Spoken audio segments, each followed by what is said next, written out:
Coming up on this episode of The Final Frontier, we have the host of the official Eurovision Song Contest Podcast, Steve Holden, and a star-studded celebrity jury predicting this year's Eurovision winner. Love, oh love, I gotta tell you how I feel about you, 'cause I can't go a minute without your love.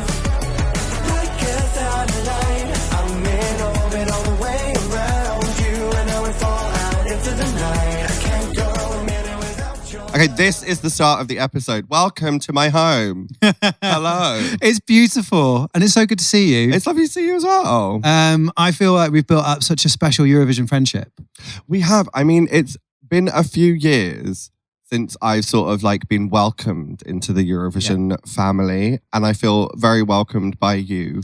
I had a really lovely afternoon with you because you were coming on the podcast, the Eurovision podcast in Liverpool, and it was the first time we met, and we just had a lovely afternoon hanging out backstage. I feel like Liverpool was like quite a moment. The whole city got behind it. It was such an endorphin, goosebump feeling because I've been to lots of cities and they always embrace Eurovision, but Liverpool just seemed to step it up. The whole city lived and breathed it. And I love the fact there's probably loads of people in Liverpool that had either never heard of Eurovision before or they were like those classic British Eurovision haters. Oh, that's stupid. But no, for 2 weeks, they were like, no, Eurovision is the best thing in the world. I was like, see, you get it now. You get the buzz. It was amazing. It was incredible. Grindr was a nightmare during that time, but it was amazing.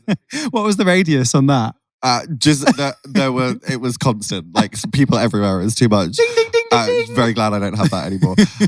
Also, Danny Minogue was just cash in Liverpool for a bit. Yes, I met her. Yeah. Oh wild. my God. Yeah, I met her at some night. I can't remember. It was a club in the city centre and there was a bit of a buzz. And yeah, she was there promoting I Kissed a Boy. I Kissed It was a Boy. the launch of I Kissed a Boy, the first ever series.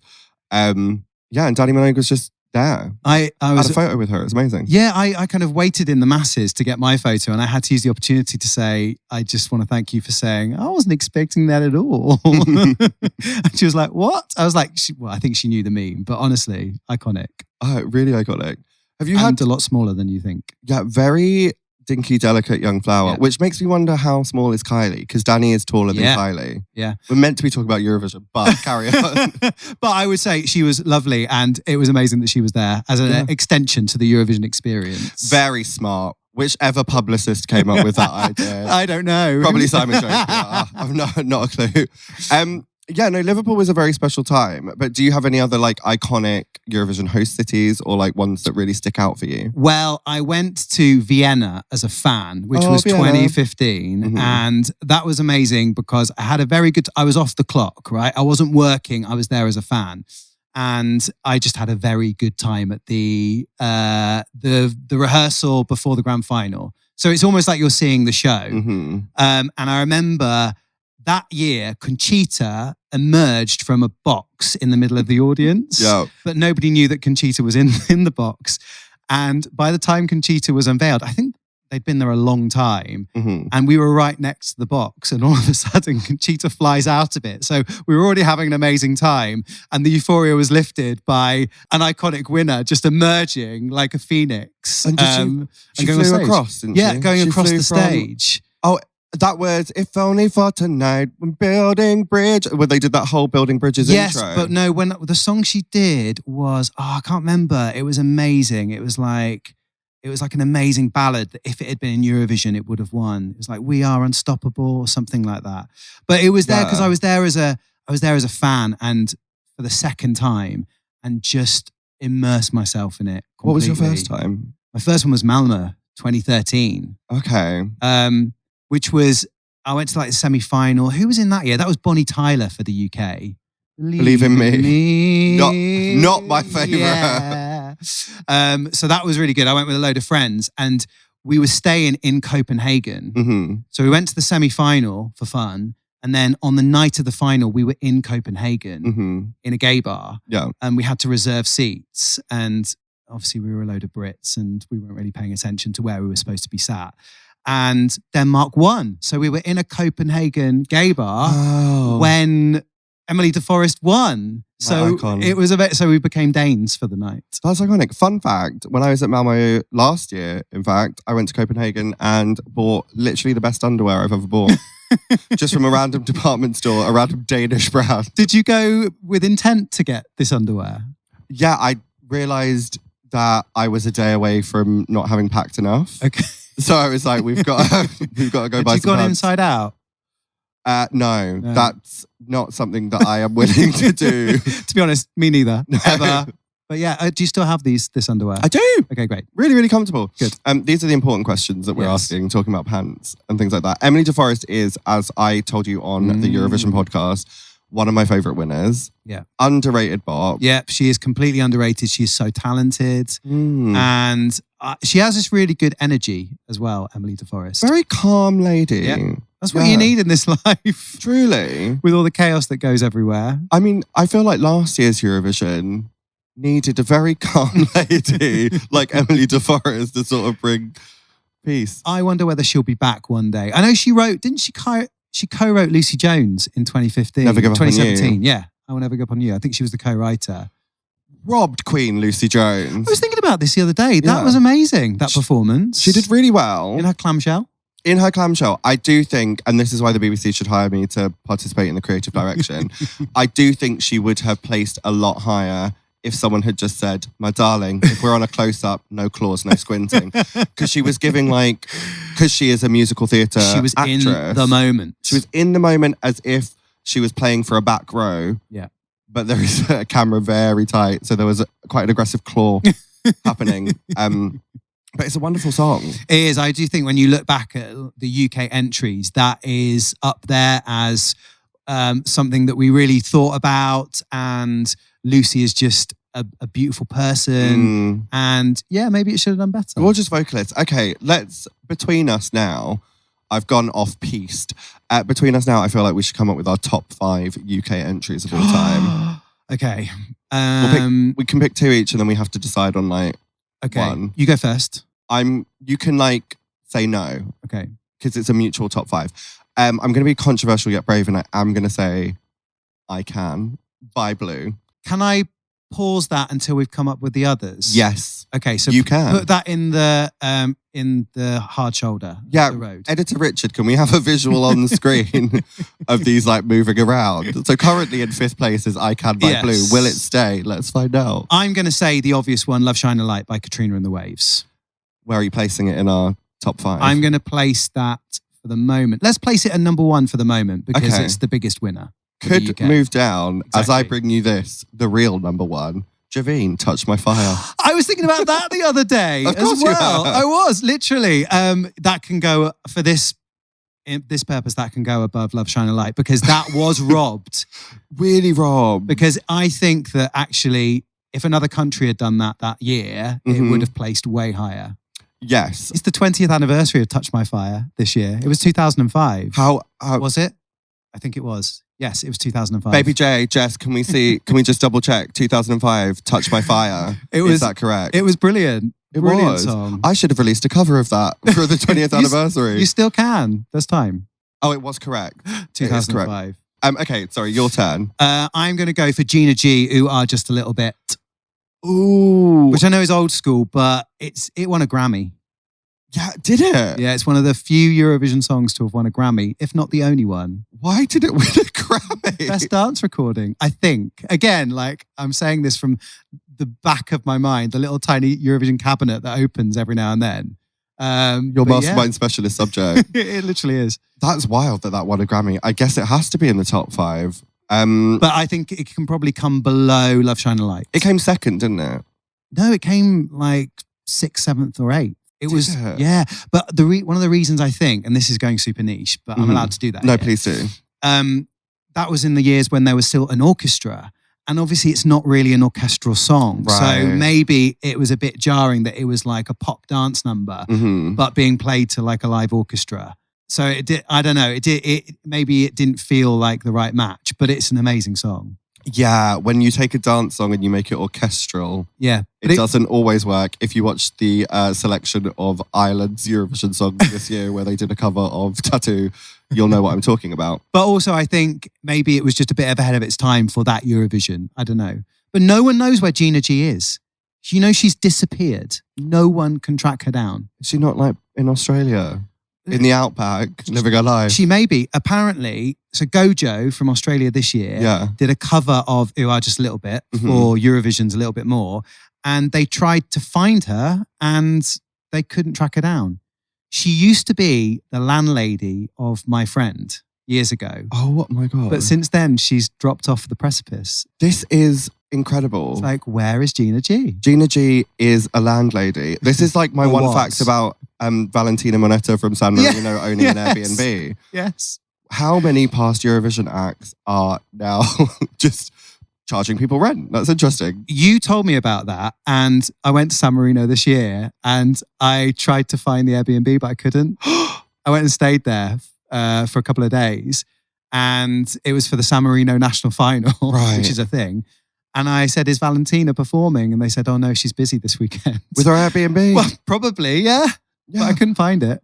Oh my God, it must be out there. That's our new passion project. We've got one slot open in our top 5, I think. Have we? Yes. So we've got Blue, Gina G, Katrina and the Waves, and Javine. Yes. I feel like we've been quite controversial, so I will accept if you want to bump Blue out of the top 5. Okay, you've got to do one now. I love that song. For me, Imani, Where Are You Now, is probably actually my number 1. I am very happy to put that wherever you want that to go, because again, that you speak to lots of people about quality in Eurovision, and that is 10 out of 10 quality. Came second, and it's only maybe because the UK was hosting that year that maybe it didn't win. Maybe in another year it would have won. Was that the year we weirdly hosted in Harrogate? No, it's Birmingham. Oh, Birmingham. Harrogate was the 80s. Back when. That is the weirdest thing. And that place still exists in Harrogate. It's a convention centre. Yeah, I know. It's there are meeting rooms in there. And that's where they hosted Eurovision. Yeah. It was a different time. It was a different time, honestly. Harrogate was a host. That's so bizarre to me.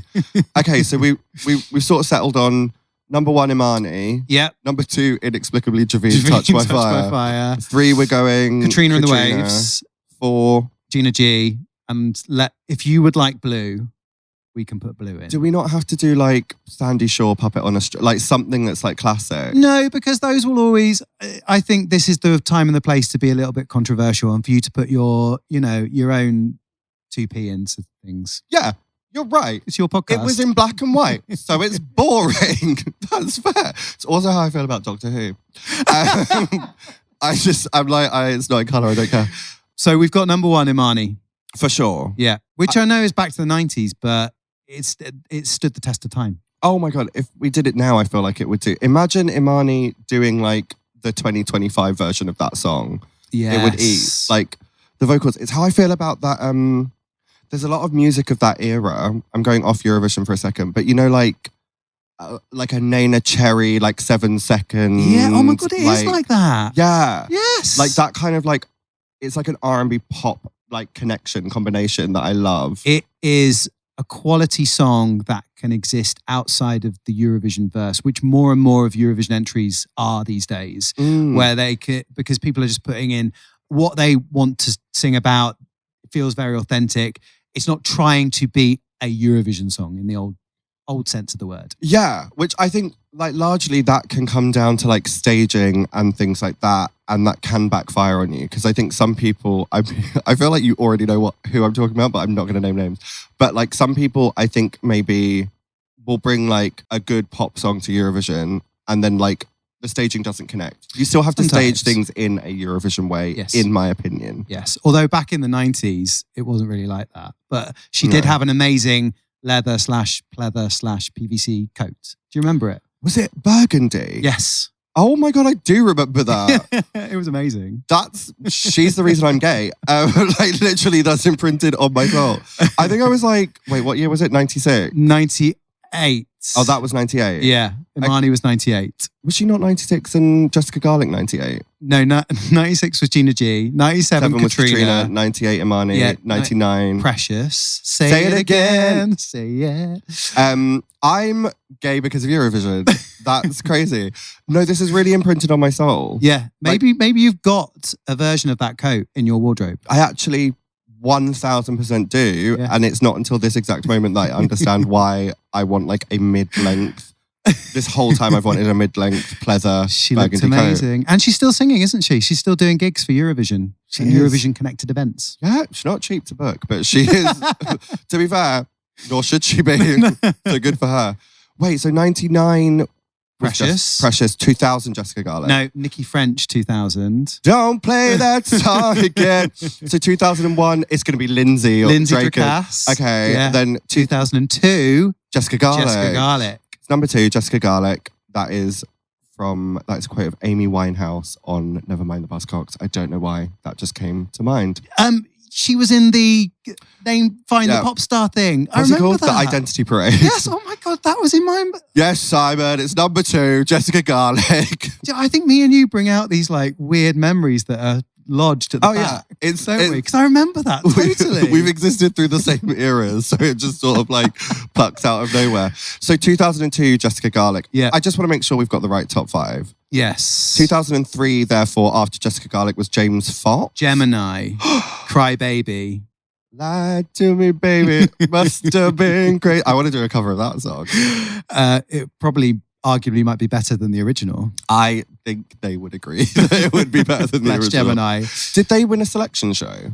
I can't remember. They must have back in the day. I feel like they did. Yeah, they must have, I think. And then that was nil point, the worst result that the UK had ever had. So then the next year they sent in Fame Academy's James Fox. Right. And what was his song? Because he had a guitar and Hold it was on to my love, something or other. Dreadful. So that was his. And then it was Javine. Touch My Fire. Yeah. See, I think what we're learning here today is that I don't care for men. Because none of my favourites are... Blue? Blue are the exception to the rule. They were wearing lovely 3-piece suits. They were. It was very... They looked like a wedding party where they're trying to do something edgy. Yeah. I liked the screens. That was quite fun. And also, I liked I Can. And didn't it come the year after Josh DeBovie? Which was another bit of an How do idea. I begin to imagine? That was Pete Waterman, that, wasn't it? And it sounded like Pete Waterman from 1982.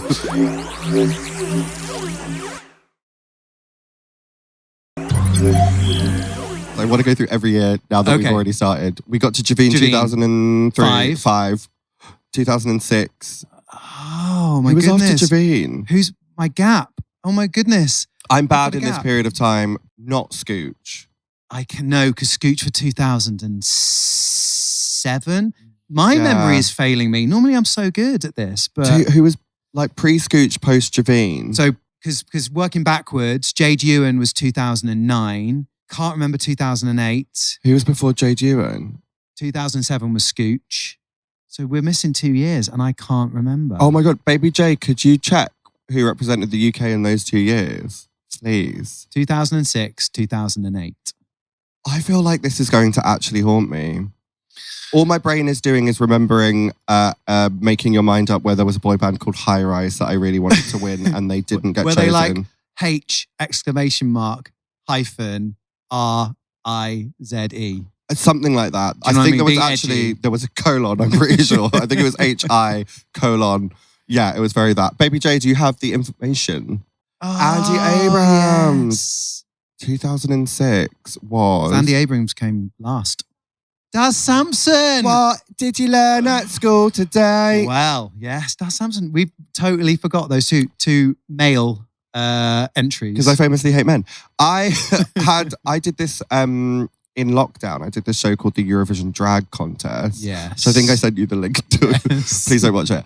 But Daz Sampson was one of my jury members. I forgot him. How did you find him? Where was he? Everyone's emails on their Instagram bio. Easy to get in contact these days. I think my jury, Carrie Grant was a jury member. Yeah. Daz Sampson, Jade This Ewan. is giving a little bit of Carrie Grant. You're Hair a of the little minute. red bob moment. Yeah. JD Ewan was on the jury Amazing. as well. The honest vocal coach from YouTube Yes. was a jury member. No, we had a really strong jury. This is really, really, really impressive. You know, as a Eurovision fan, to know that somebody went to this much effort for the entertainment of everyone else is great. I will tell you how much effort we really went to, because firstly, it was a live stream. Yeah. Secondly, from 2 locations. So I had the third member of the Vixens, Woe Adams, at her home doing social media. Her boyfriend was mixing the whole thing. So we were on a phone call where I put wired, because it was the past, wired headphones in as my earpiece to the gallery. So he was like telling me when we were like mixing into like the VTs and stuff like that. We had a live public vote. We had This is incredible. a score, what is it called? A score table that moved when we were adding points into it. This is like using all of your university student TV skills to the maximum and then some. It was, as the former chair of the National Student Television Association, it was my honour. And actually, when I was chair of the National Student Television Association in 2013, do you know what I added in to the nationwide student television live streams? The Eurovision Song Contest. Nastavision. Yes, that is correct. Every university submitted a artist or band, and we did a live stream. And on our judging panel that year was the X Factor's Kitty Brooknell. Who tried to get once into the Moldovan national final. As she should. As she should. As I probably will do next year. I feel like I've shared my really embarrassing Eurovision history, and I feel like It's not embarrassing. Nothing about Eurovision is embarrassing. Yeah, you're right. I'll stand in that power. Yeah, you're right. Yeah. Do you have any embarrassing Eurovision stories of the past? Well, I've got Eurovision made me. Right, Yes. like it's. I can pinpoint the exact moment that my life was going to be Eurovision, because when I was in year 6, so the last year of primary school, we went on like a trip to the Isle of Wight. You know, when like the teachers take you on an outward bound thing. Yeah, PGL. Yeah, like that, but then on the Isle of Wight. And for the year, one night we had a talent show. So I got up there and I kind of knew Eurovision a little bit from like my mum and dad, my mum especially. So I sang to the class of year 6, Sonia's Better the Devil You Know, which was one of the UK's 90s entries. Right, yeah. And she wore, I don't know if anyone remembers her on stage, but she basically had this amazing purple outfit. Yeah. It was like a purple satin outfit. And the song was incredible. And I basically sang Better the Devil You Know as a 11-year-old boy to everybody in the class. And I remember not getting the reaction that I hoped for. Just lots of people going, what on earth is this person and what is he singing? Did you dance? I did like a side-to-side dance, which is what she does as well. Okay. You know, it's very side-to-side. Yeah. I can't remember getting an applause. Maybe it was a smattering. But inside, I knew that this felt right and that this was the path I wanted to take, as in Eurovision, and maybe shaped who I am today.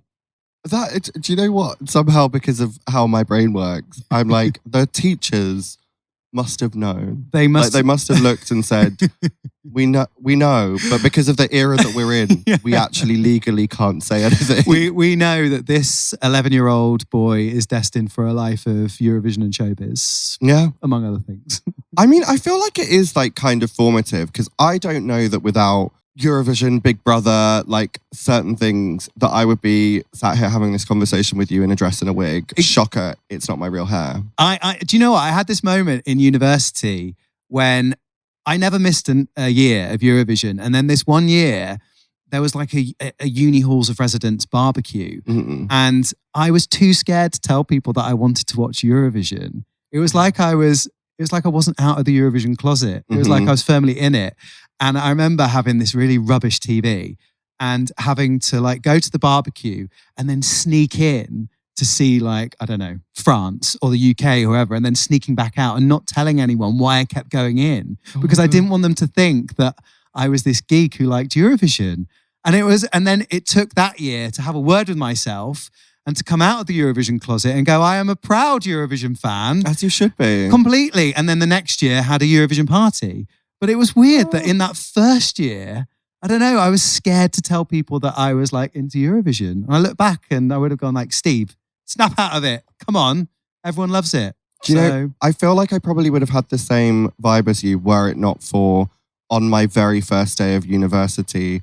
I thought I was going to be, we had like segregated halls at that time. Oh no. Yeah, so I was in an all boys dorm.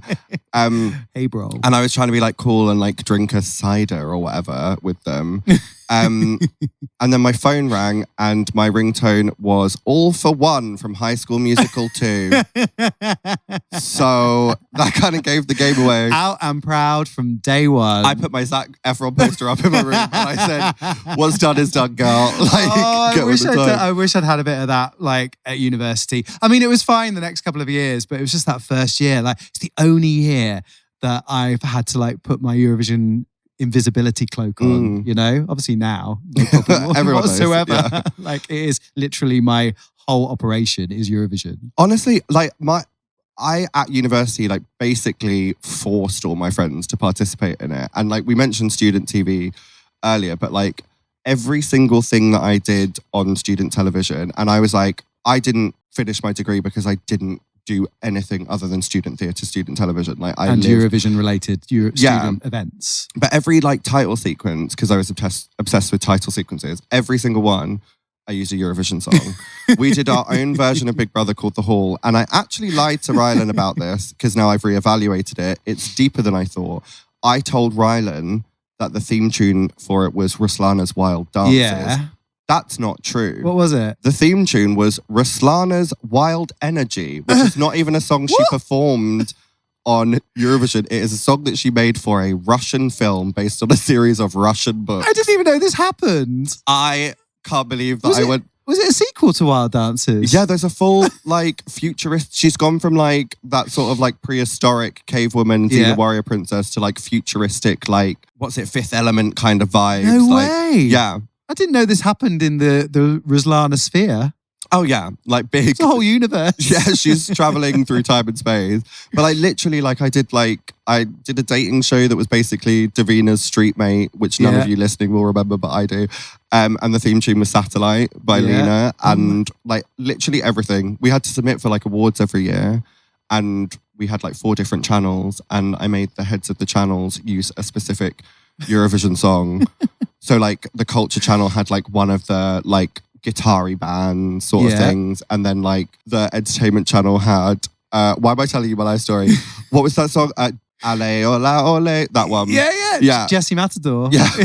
Which was also, wasn't it like the World Cup theme for that year as well? Yeah, there's some connection. He was at the Madrid pre-party the other week. Really? Yeah, performing that song. One of my favourite Eurovision songs of all time. Did you, you will probably be the boss of Eurovision one day. This is all like, everything that you're doing is like leading. There's a path being led, isn't there? Yeah. The only reason why, maybe we'll put a pin in this because I don't like talking about how I used to work in television, but the only reason that I used to work in television was because I wanted to be, at the time, John Olazan. I was like, I'm going to work my way up so I can come up with a catchphrase that sounds like I'm like on Star Trek. Like, you know, that moment which is the same as like Captain Kirk or whatever. Yeah. Engage. Like, you're good to go. Whatever. What would it be? Oh. What would it be? Surely you've thought about it. By the way, I've just forgotten that we're doing a podcast. We're just having a conversation. Welcome back. Have you already thought about what yours will be? No, because I can't get past we're good to go. Do you know when something's just so implanted in your brain that my creativity has gone out of the window? Wait, what was the one before that? Oh. It's gone, because that was the one that was like... That was before my time on Eurovision. Was it? Yeah, because I started the podcast 4 years ago. Turin was my first year. Right, yeah. Sorry, I thought you meant as a Eurovision viewer. I was like, no. Oh, no, I can't. Yeah, it escapes my mind. Martin, who does the You're Good to Go. Yeah, you're good to go. What would my catchphrase be? What would your catchphrase be? I think I'd want it to be geeky, so I'd do a like... Would there be a Doctor Who reference? Maybe it's the Star Trek Engage. Or yeah, I like that. Thrusters, phasers set to stun. Phasers set to hun. Oh, that's fun. That is fun. Something like that. No, I feel like you need to come up with one because it's actually exponentially more possible that you would get that job. In my dreams. I can't think because all I'm now thinking is rude things. Like, that's where my brain's gone. Those are fine. Wait, am I doing this in full drag or not? Ooh. Ready, Aim. No, that's actually quite violent. Ready, Steady, Cook. No, that's a TV show. That is a TV show. We might have to take this offline. Comment below what your Eurovision catchphrase would be. I'm really bad at that.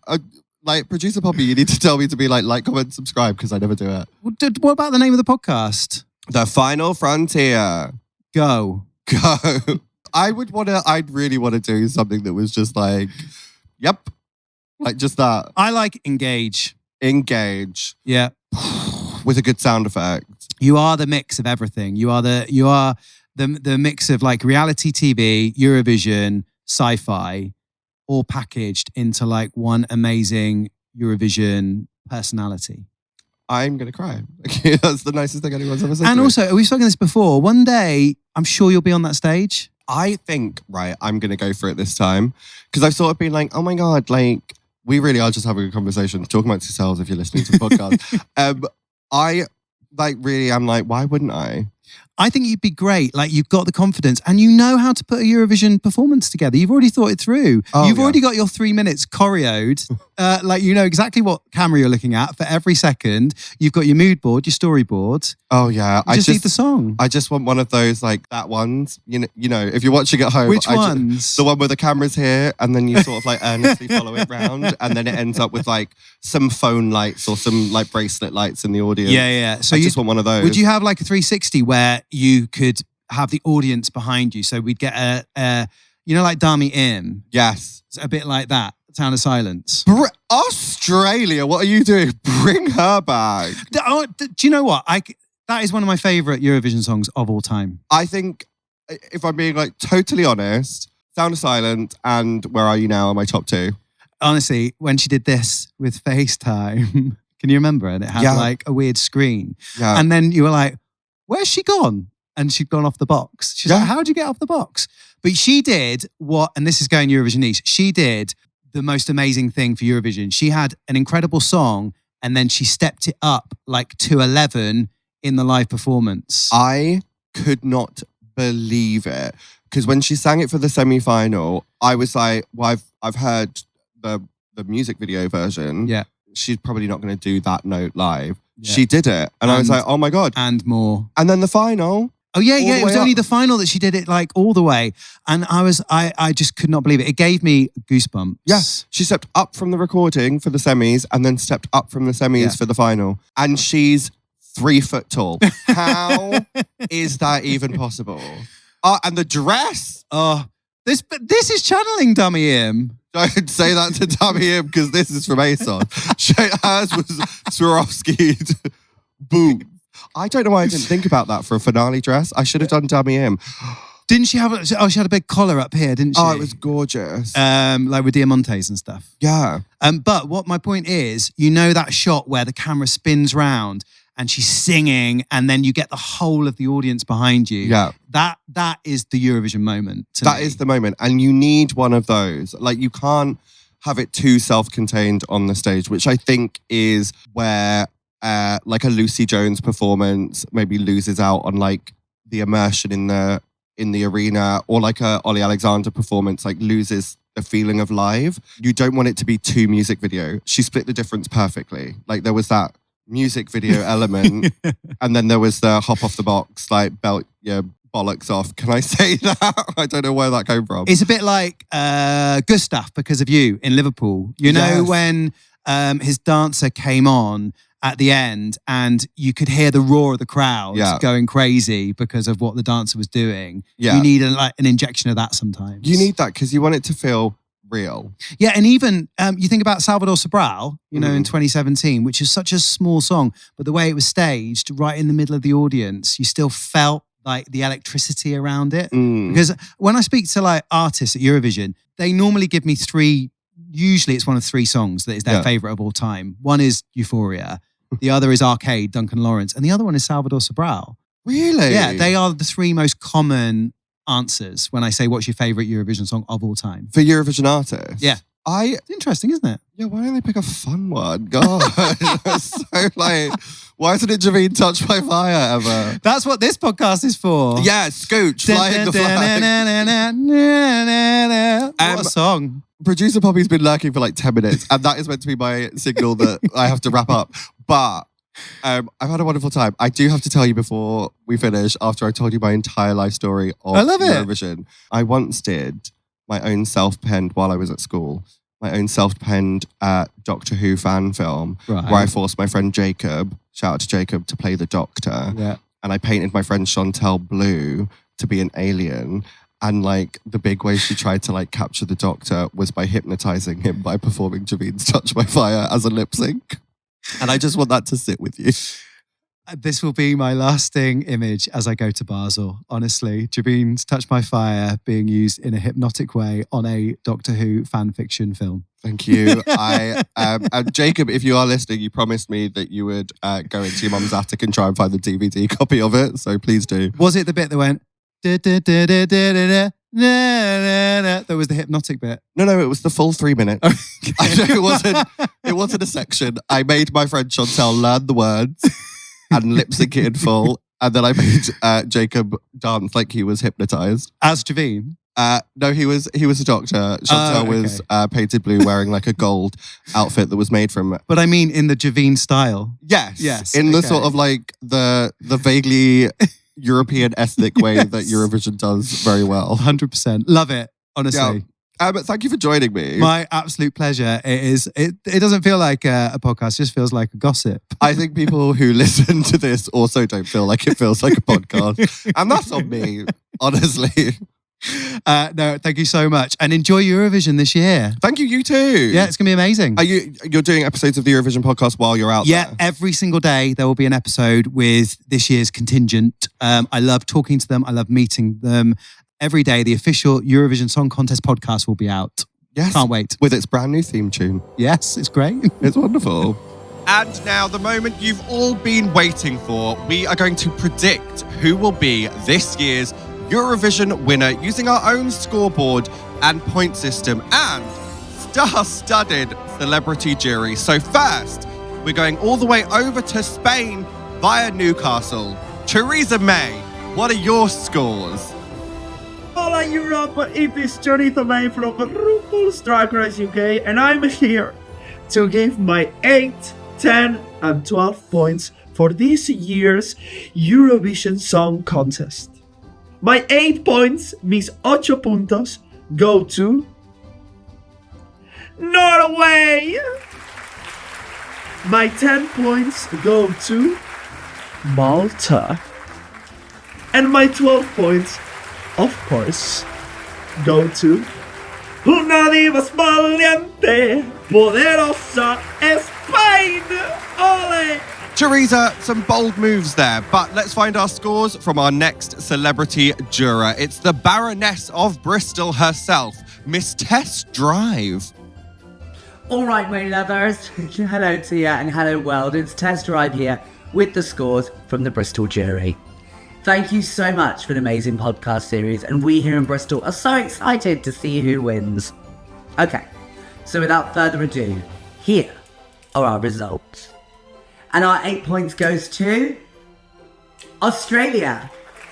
Our 10 points goes to Serving is Malta. And our 12 points, our 12 points, goes to Bastu. It's Sweden. Thanks everybody. Happy Eurovision. Bye-bye. Oh, Bristol, some bold scores there. But now, let's go all the way over to Malta, where we have someone who was a finalist in their national selection. It's Miss Greta Tude. Well, hello Tia Kofi, how are you my darling? I am Gratitude, a Eurovision-obsessed fanatic, a finalist at the Malta Eurovision Song Contest 2024 with my song Topic Blah Blah, and here I am. As every year happens, I get more and more obsessed with the Eurovision Song Contest, and I rank the songs every single year, and here are my first points from the 2025 contest. Now, let's go to my top 3. My 8 points go to the one, the only, Elika Vikman from Finland. Moving on, my 10 points go to one of my favorites this year, the Sonnemen from Sweden.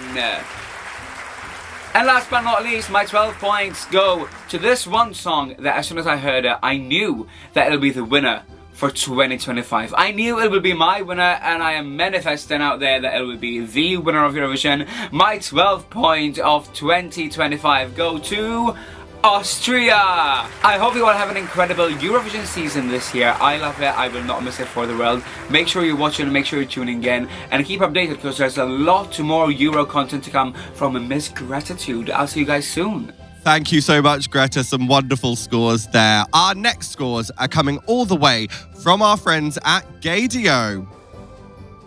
Hello, Europe. It's Gadio calling. I'm Dave from Gadio Breakfast. And I'm Lee from the Gadio Weekend and huge Euro fan. And we're here to give our 8, 10 and 12 points. Kicking off with our 8 points. 8 points go to Malta! Serving everything. Can't say the other word though, because radio, we can't do it. Whoops. Our 10 points go to Belgium! Woo! La Belgique! Belgium! We love it. I am also part Belgian, but that did not factor into the working out. Yeah, of course. No, not at all. And our 12 points, our 12 points, drum roll please, go to Austria! Loving your work, Tia. Hope you agree with those points, and if you don't agree with them, who cares?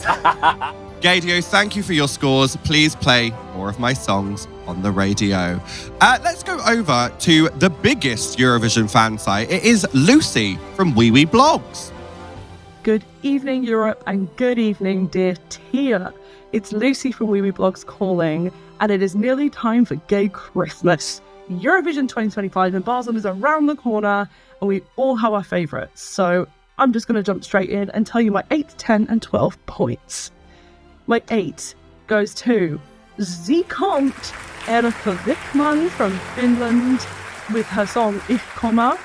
She is so powerful, so sexy, and she fills an arena like not many artists this year can. She's so cool. Can't wait to see what she does in Basel. Taking it down a notch to a more chilled vibe for my 10 points, I'm going for the Latvian Forest Fairies Tautomatus with their song Burnham Laimī. I think it's so beautiful. Can't wait.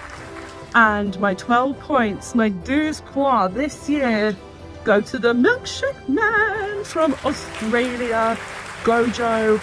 Where do we even begin? He's just so cool. The vibes are immaculate. And look, he's only singing about dairy products. No need to clutch your pearls. Hi. Thank you so much and see you soon. Bye. Lucy, some really rogue scores there, but each to their own. Live your life, my love. Let's find out our next set of scores. Hello everyone, it is Hannah Conda and a lifelong Eurovision fan. It is Nian. And Nian, how many Eurovisions have you been to now? I have been to 8 Eurovision Song Contest finals. So to give out our points, we have 8, 10 and 12 points to give away. I have to have Nian, and it's also Nian's 50th as well. No, don't tell people that. From Hannah and Nian, we are giving 8 points to Sweden. Sweden, Bara Bastul. Yes, bitch. You know why? Because we are gays and we love the sauna. Thank you. And for 10 points, we are giving to the UK. Remember Monday? Right? So, what the hell just happened? Great question. What the hell just happened? Bitch, I think that's going to be your birthday. And also, remember Monday. I never do, so thank you. Honestly, remember Monday. I will now. And our 12 points is going to the gayest song of the game. It is Malta! From me and Jan. We love you. Happy Eurovision. Happy Eurovision. Thank you so much. So those are all of our scores, and this is the Final FronTia's Celebrity Jury's prediction for who will win Eurovision this year. Congratulations to Mirjana Conte from Malta. You are our prediction for this year's 2025 Eurovision Song Contest winner. Let's see if we're right tomorrow night, or in the past if you're watching this after Eurovision, because YouTube lasts forever.